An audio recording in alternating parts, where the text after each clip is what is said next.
Okay, good morning, everyone. It's morning for me here. I know not for everyone else. So as you might know, because of the topic of this session, I do a lot of work with gender, especially with young people in Kosovo. My focus within the gender issues is violence prevention. So I work a lot on primary violence prevention. But when we talk about this topic about violence prevention, especially gender-based violence prevention, we have to talk first what is gender and try to understand and deconstruct gender. So this has been what I have been doing for a while now. So I'm happy today to be here with you from all over the world and just see how gender is constructed and how it shapes your lives across borders and across cultures. So thank you for introducing yourselves. And we have a question, I guess it's all around the world when we often ask people, what is something that you carry with you all the time and you can take everywhere? And most of the people say their names, because that's something that we have with us all the time. But sometimes we forget that besides our names, we also carry our stories with us. Wherever we go, we have something that can affect other people's lives. We have something that has shaped our life and our experiences, but we often forget how important it is. And that's why this session is called Storytelling and Gender, because I really want to put focus on stories in our stories. And do we first understand them, and then do we find them worthy to share them? Because, you know, we know that this is how humans have always functioned and how they have transformed knowledge from generation to generation through storytelling. They have told things that has happened. However, most of us sometimes we think that we don't have a story to tell. And of course, this is the first mistake, because we all have stories to tell. And sometimes, depending on who is telling that story, it is also shaped how we will understand certain events, how we will understand certain times, who tells it, and who is included and who is not in those stories. And depending on our identities, these stories are shaped, and depending on our identities, we might be included or excluded.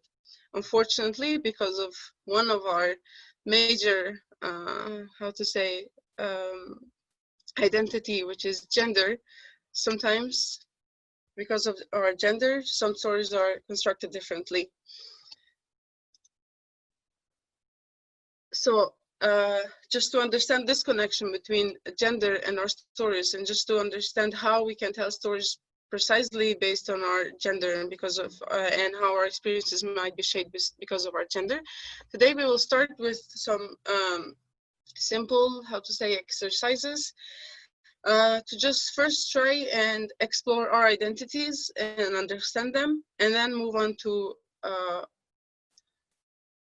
our identity, to our gender identity, and then try and write our stories. For some of you who have been following and participating in other sessions, you know that they have been more relaxing and more about finding connection with ourselves. I hope that this session will be like that as well, and that through this we will try and explore some new connections with ourselves, and just try to tell new stories to ourselves and to others. So to start with, you already shared with us your names and where you're from, and sometimes just knowing where someone is from, we might already have certain expectations from you, or certain things that we might think, some stereotypes or anything, because we just assume things based on where you're from, what we know from that country, and we forget that every individual is much more than that, than just one of their identities. So now I have told you that to prepare for this workshop, we will need a paper and pen. So if you already have that, so on your paper, I would like from you to draw a tree, just a trunk and some branches. And I'll do the same. And on the tree, on the trunk, I would like from you to just write your name.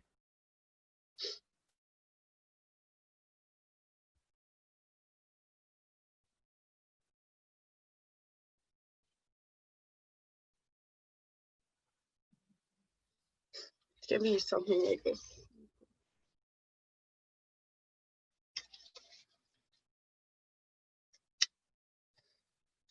So after you write your name on the trunk, I would like from you to write your other identities. Who is you? Who else besides your name? On those branches, because we know that we are much more than our names. Anything can be your identity: nationality, religion, your education, if you wish, your relation to others, anything.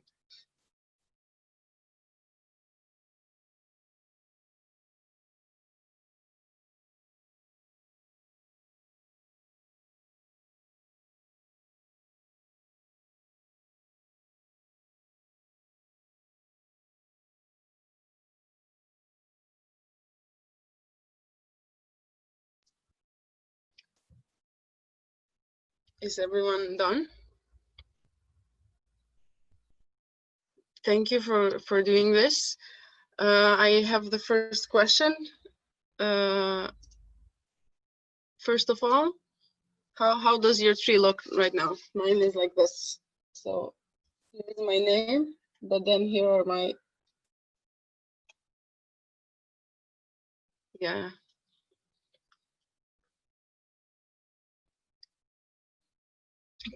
Does any one of you want to share with us some of your other identities besides your name? Who and what are you?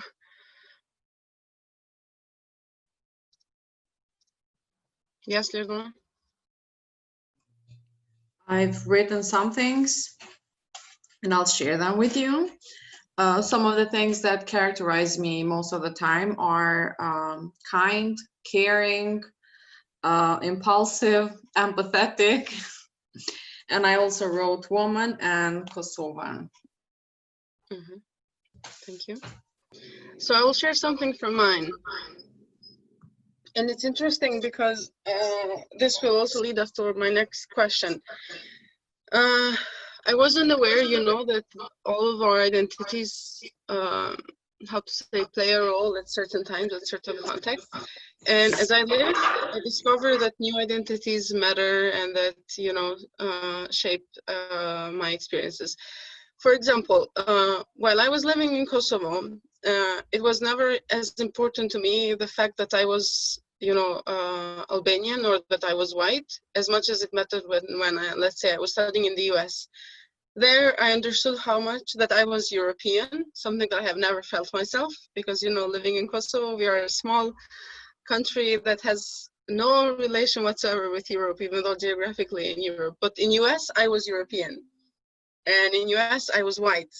And suddenly my continental identity mattered. And suddenly my race identity mattered.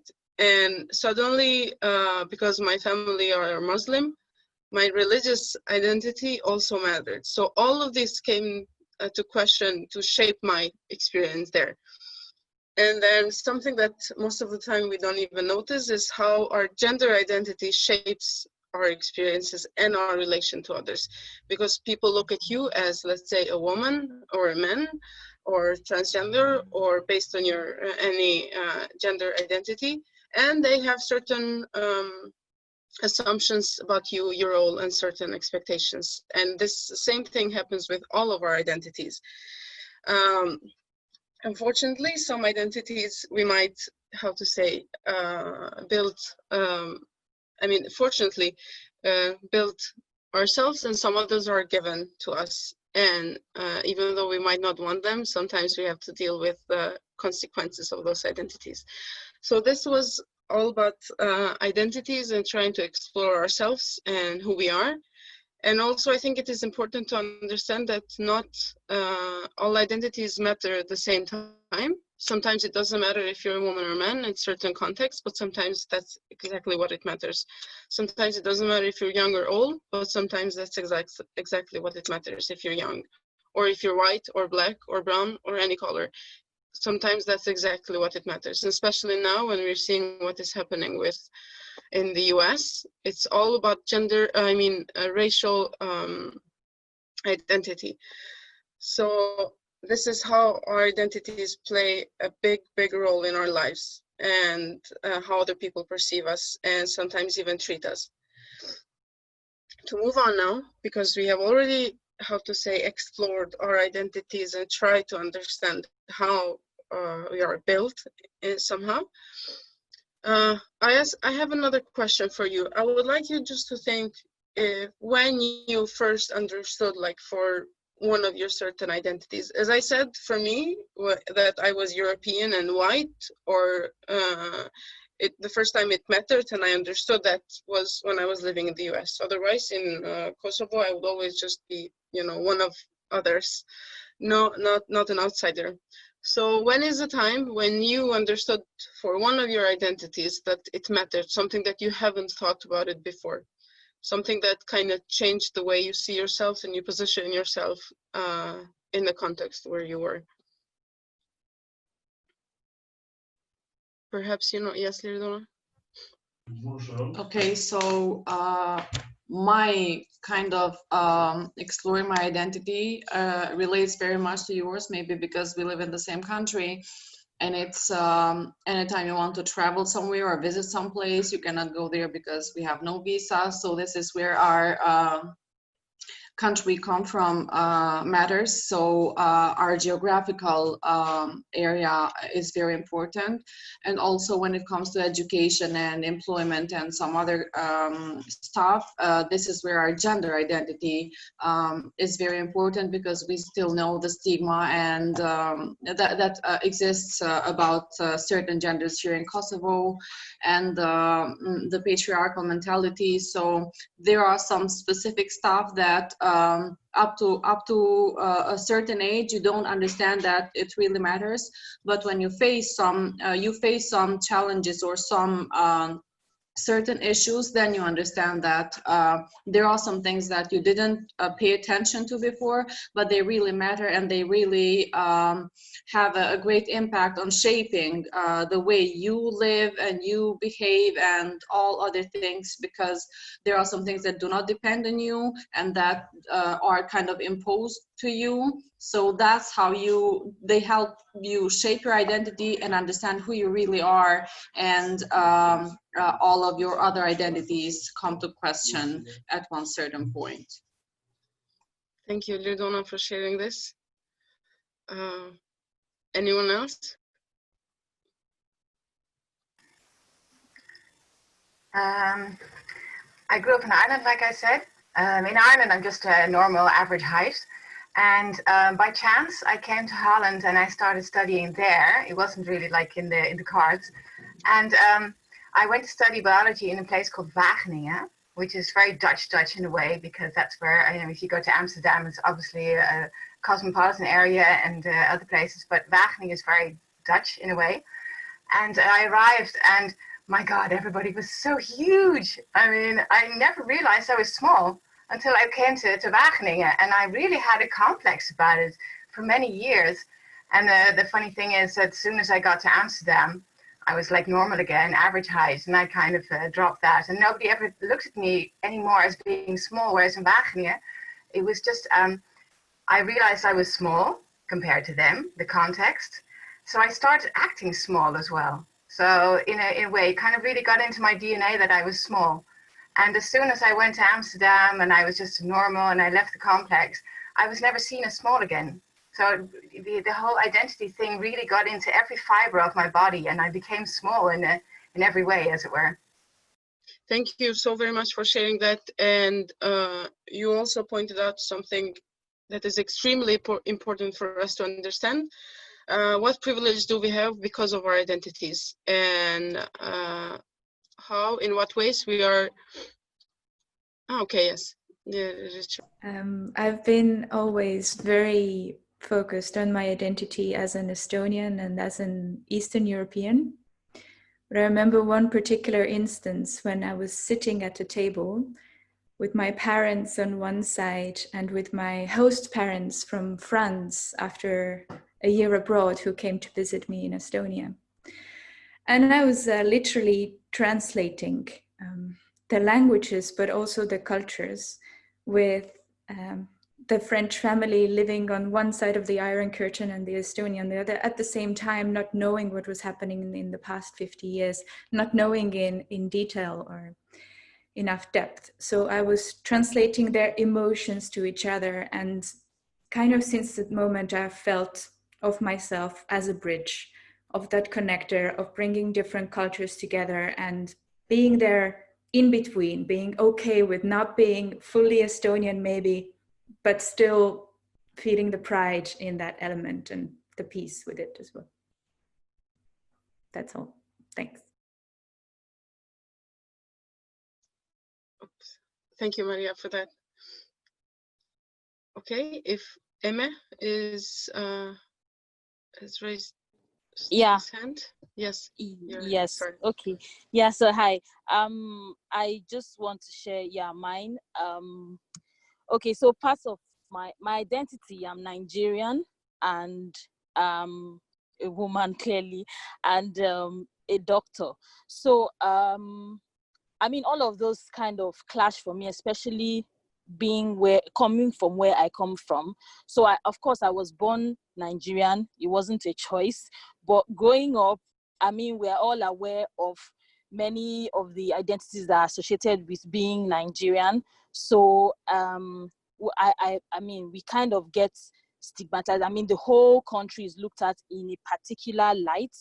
And besides that, like I said, I'm female and I'm a doctor. And many times it's hard because this is a patriarchal society, so to speak. So it's difficult for people to understand that a woman is a doctor.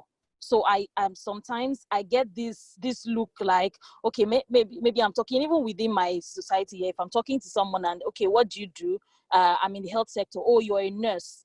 And I mean, I'm wondering, but I'm a doctor, so really it's I don't know, it's a kind of clash identity. I don't know how to explain it. It's crazy. And then the whole being Nigerian has prevented me from, I mean, I would love to travel. I love traveling, but I get scared of the kind of what I would encounter, the kind of reactions I'd encounter, and I'd rather just be where I am. Because the last time I went even to South Africa, which is an African nation, you understand, I had so much stake. I got a lot of stake because I'm Nigerian, and I just didn't want to have to deal with that again. And we already know what's happening with the Black society and all of that. So, just all of that just clashing together. Thank you. Thank you so much for sharing this, Emma. I think it is really, really, really important to just be aware of this, how these identities play a role in our experiences. And as you said, I think we have pretty much the same issues with Nigeria and Kosovo, because yes, we are also patriarchal society. So sometimes being a woman, it really determines your life. And as Barbara mentioned, when you start behaving in certain ways because of your perceived identity, this is what happens so many times. Let's say with women in working place, with women being a doctor. Because you start, taking it all inside you, those expectations and what you're supposed to behave or look like or anything. So thank you for that. So thank you for sharing all of this. We will do another exercise now for the second part. This also includes exploring our relationship to things around us and to our life in general based on our identity. So now I would like you to just think of an artifact of, it can be anything, an object, something around you, your house, your, I don't know, country, something on you, your hair, your clothes, any clothing item, jewelry piece, anything you can think of, or something you can draw, something from your imagination. And I would like you to take like 10 minutes, think of something like that. And again, it can be anything. And please think of your connection with that item, thing, with that artifact. And I would like you to write about your connection to that artifact as your gender, like your connection to that as a woman and your connection to that as a man or any gender identity, and also pick some other identities that you think influence your life and how they are connected to that thing. So let's say we're talking about a house. So what is your connection to that house as a woman or as a man or as young or old or as homosexual or heterosexual or anything? So how is your connection built with that artifact based on your identity? Let's first think of the artifact and then talk about our connection with that.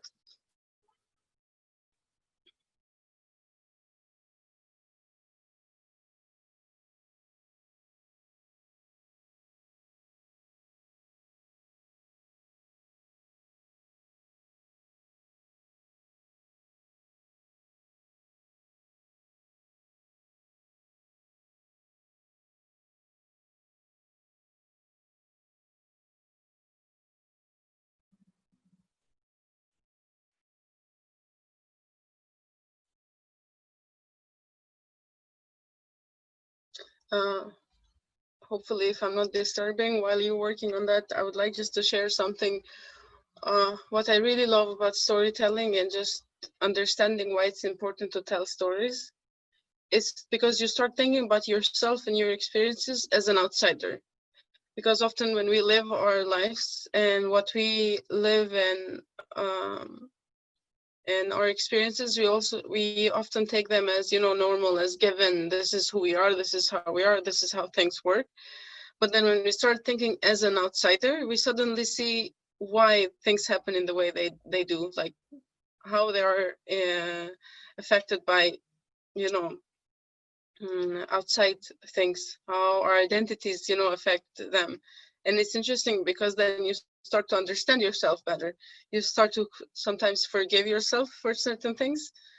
And how to say, and also as someone mentioned, who mentioned that, I don't see him now here, you start to understand also if you're privileged or if you're oppressed, and why you are privileged or oppressed. So this is what I really love about trying to understand sometimes even our connection with things from our point of view, from our identities. But the thing about our identities is sometimes that we have them regardless if we want to acknowledge them or not. So you can be oppressed, you can be privileged based on your identity, regardless if you choose that or not. So you can be privileged because you're white, or you can be oppressed because you're black in certain contexts, and you can be oppressed because you're from sexual minorities or because you have different gender identity. And you might don't want to acknowledge that, or just how to say, see as an important part of who you are. But sometimes, unfortunately, other people decide that that's the most important part of your identity. Because yes, as we say, we are all the time much more than just one thing, just one identity. I am, let's say, much more than just a woman. But in eyes of, let's say, patriarchal society, unfortunately, most of the time I am just a woman, and there are certain expectations for me as a woman. So this is why we are trying to deconstruct, how to say, explore and examine our identities, precisely to understand that we are much more than just one thing, that and that certain identities matter certain ways at certain times. Thank you so much. Thank you for being here. Anyone would like to share something from? May I? Yes, please. I hope I didn't misunderstand your question or the point of this exercise. But what I wanted to relate to is for those who don't know, here in Kosovo, we have the first woman assembly speaker. And that's the perfect example of how I see myself in the eyes of others, or how others may see me or treat me, because she's a very well-educated woman. She's hardworking and she's feminist. So she's not one of the women who would like fit in the patriarchal mentality and just try to be someone who she's not, just for the people or the men who are there would like her.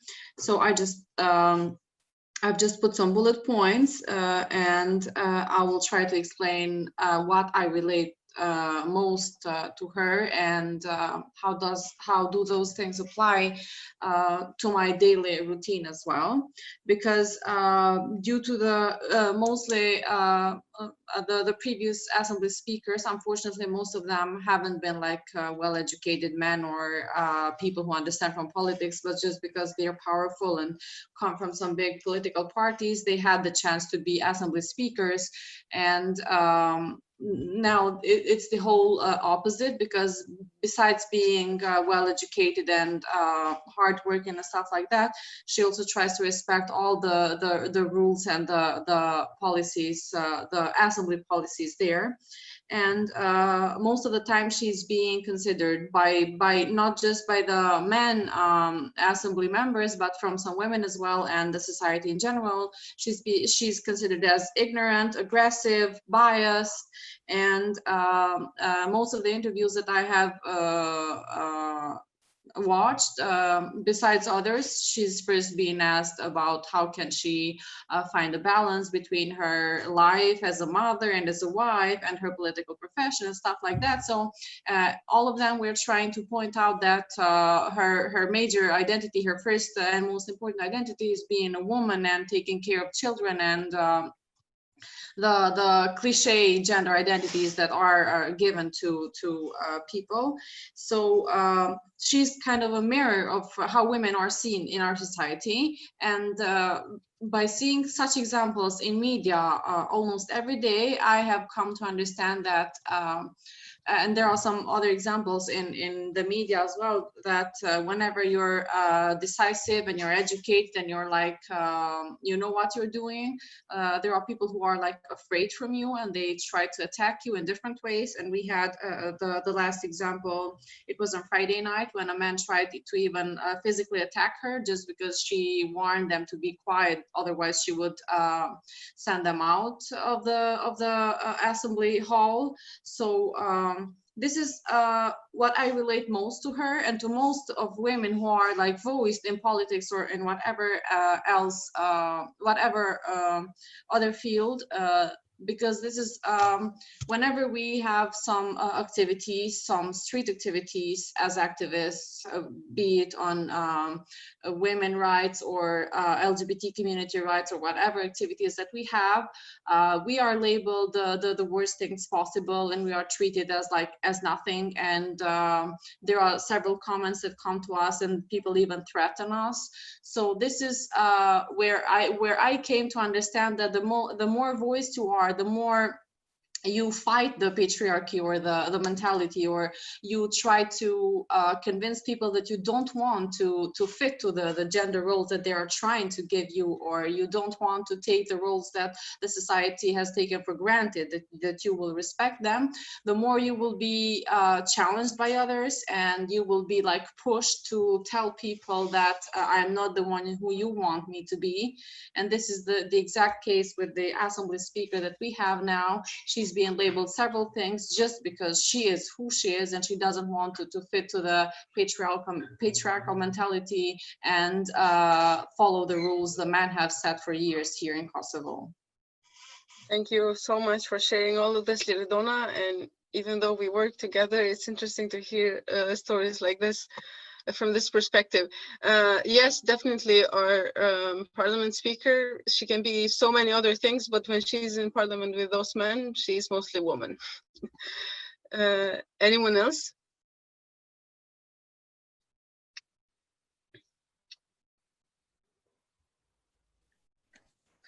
I wrote down just, if I may just say, yes. I wrote down my surrounding now, because yes, there are many things who or how we are in different roles, but as you said previously, I'm like very, very much when somebody looks at me, I'm a woman. So city center of Tartu, I enjoy being in the center, especially in summertime, and observe how things change around. As a woman, I'm happy that it feels safe because Estonia and South Estonia feels really safe. I must admit that I have not been there past midnight, so I don't know how it turns to be in night. And I believe that in my age and safe feeling in this surrounding, I feel confident and satisfied. But I do not forget my identity, and I know that this feeling may vanish like within a split second if circumstances or people in this surrounding change.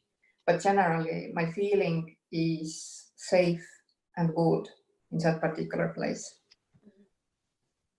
Thank you. Thank you for sharing this. Is there anyone else? Yes, Barbara? I don't know if you can see this, guys. Yes. There's a flying turtle, and there's clouds. These are all made with clay, and underneath is like little images of trucks and cars and people and busyness in general. And this is like one of the workshops I did about sexuality and gender. And I think it's typical from me as well, because it's clear and transparent. This is me, this is what you get. And I also like to do stuff with fun and creativity to talk about certain issues, certainly about gender and sexuality, which is, of course, can be a very controversial topic. And it was nice because this boy, I asked, the general question I asked in the workshop was, I didn't want to say, what is your identity or gender or whatever. I said, okay, when was the last time, or what image comes to mind when the last time you felt totally at ease in your body, that you were super, super comfortable with your body, and you felt like the king or queen or whatever, and yeah, it was totally good.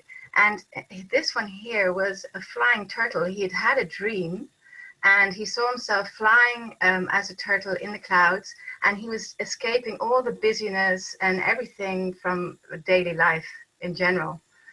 And that's basically, yeah, that's me as well. And not so much what he said, but this workshop and what we did, this is very much me. This is how I like to do things as a mother, as a transparent person, as a fun person, colorful, and definitely doing things out of the box and innovating certain existing standard methods and ideas. So. Thank you. Thank you for sharing this. Samet is applauding your work, I see. Anyone else who would like to share? Because of course this is a big discussion on gender.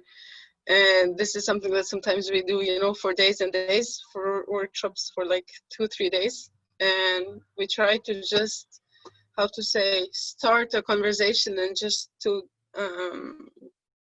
make our minds think about our identities and our, and especially how a gender identity affects how we are positioned in this world in this 1 hour session.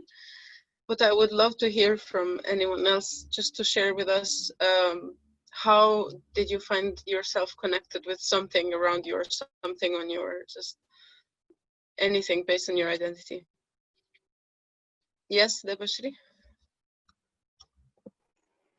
I just want to tell you that, all of you, that something I'm wearing today, it's called a sari. It's a very Indian costume, and it's worn mainly by women in India. And usually these days, there's fast life. The women, young women, all stopped wearing sari because it's very flowing. It's huge, and kind of we are ingrained with certain idea, and we westernized ourselves, and we started wearing pants, skirts, several things. But what I feel like, one thing mostly, that nobody in my life I have seen, no men ever want this. So this is one thing, and it is essentially for women. But what if I'm not wrong, if I'm able to recollect rightly, this the origin of sari is in Greece, and it's worn by men over there. So I have to check the fact, but so it's coming in my mind right now. So maybe it's related.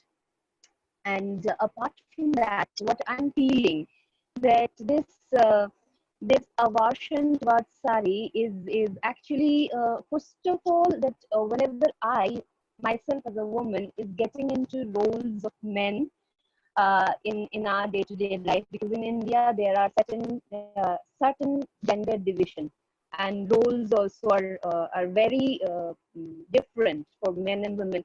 Still today it is like that.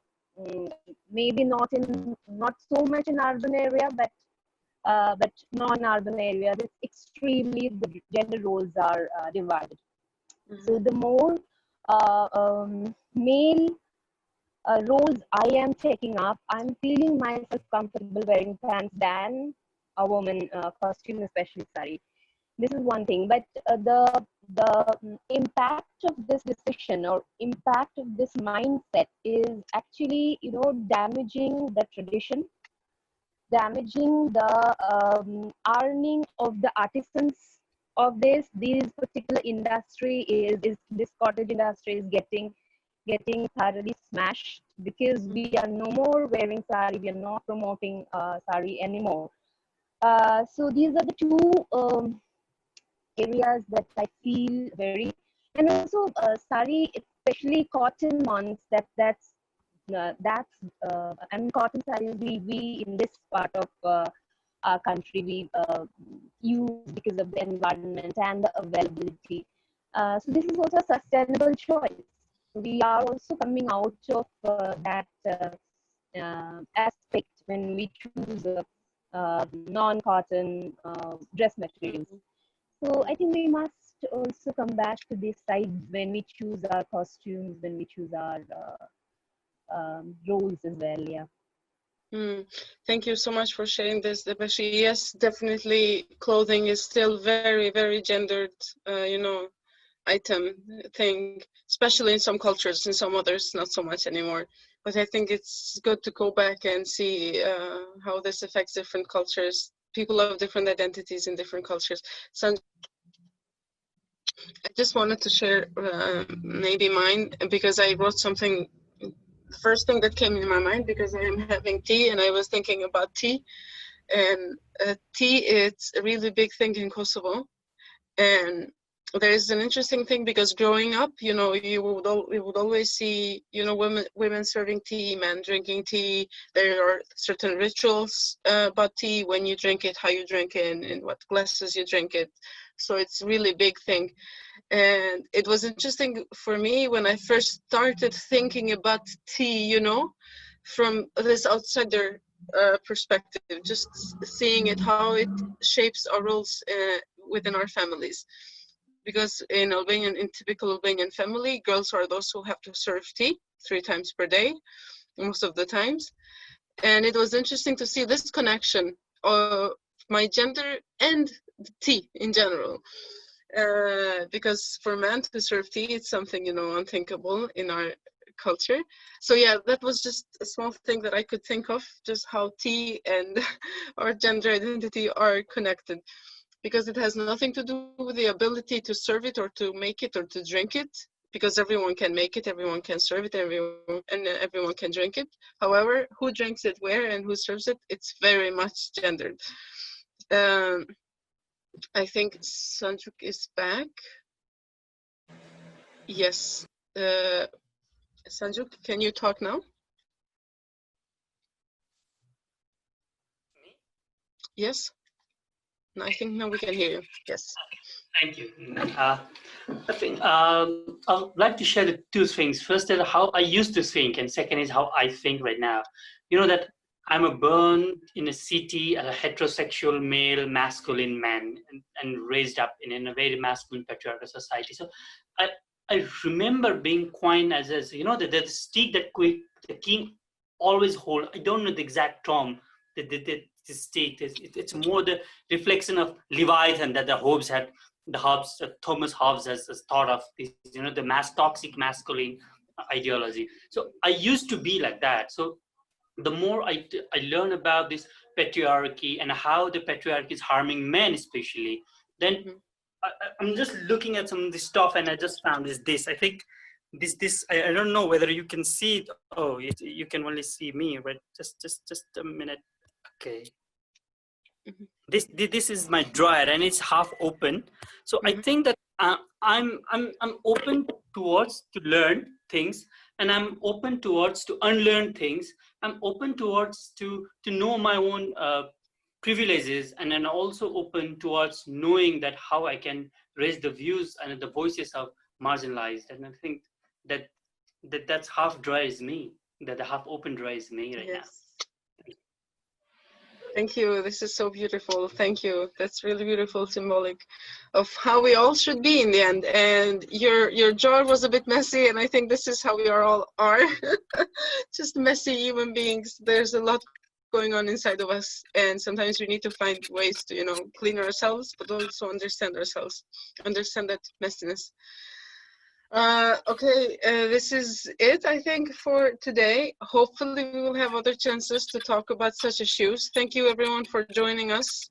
I hope you will leave today thinking about this topic, thinking about our identities. You already mentioned